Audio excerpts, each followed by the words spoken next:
예, 최근 우리 당에서 이번 21대 국회를 마무리하기 직전까지 해야 될 세 가지 과제가 있었습니다. 이태원 참사 특별법, 그다음에 해병대 장병 사망 사건에 대한 특검법 이 두 가지와 더불어서 가장 중요한 게 지금 2030 피해가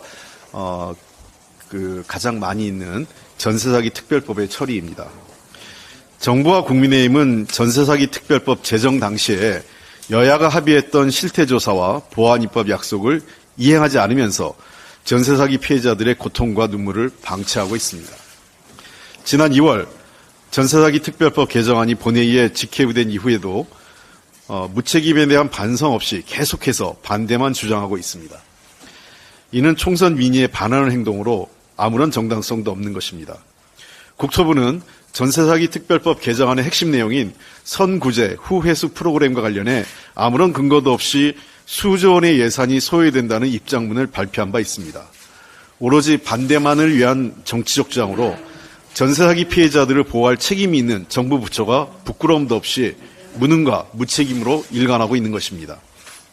최초 법 시행 이후 피해자 지원위원회가 인정한 피해자 수가 15,433명으로 늘어났지만 LH가 매입한 주택이 한 건에 불과한 것을 비롯해 빚부담이 늘어나는 금융지원을 제외한 피해 지원 대책을 이용한 피해자는 10%도 되지 않는 실정입니다. 전문가들이 피해자 규모를 현재 인정된 숫자보다 많은 2만 5천 명으로 가정해서 선구제 후회수 프로그램이 들어갈 재정을 추산한 결과 최대 4,875억 원의 재정이 소요된다고 발표한 바 있습니다. 이는 정부가 법안 반대를 위해 주먹구구식으로 발표한 수조 원에 미치지 않을 뿐 아니라 선구제 후회수가 이루어져 손실률이 50%가 될 경우에는 그 규모가 더 줄어들 수도 있습니다. 또한 주택도시기금의 여유자금 운영 규모가 29조 원에 달해서 기금의 재정이 악화될 수 있다는 주장도 설득력이 없습니다. 전세사기 피해 가구 중 20%는 최우선 변제 대상입니다. 30%는 선순위 임차인으로 정부 재적 투입 대상이 아닙니다. 특별법 개정안에 담긴 선구제 후회수 방안은 최소한의 보증금도 돌려받지 못하는 최악의 상황에 처한 피해자들을 돕기 위한 것입니다.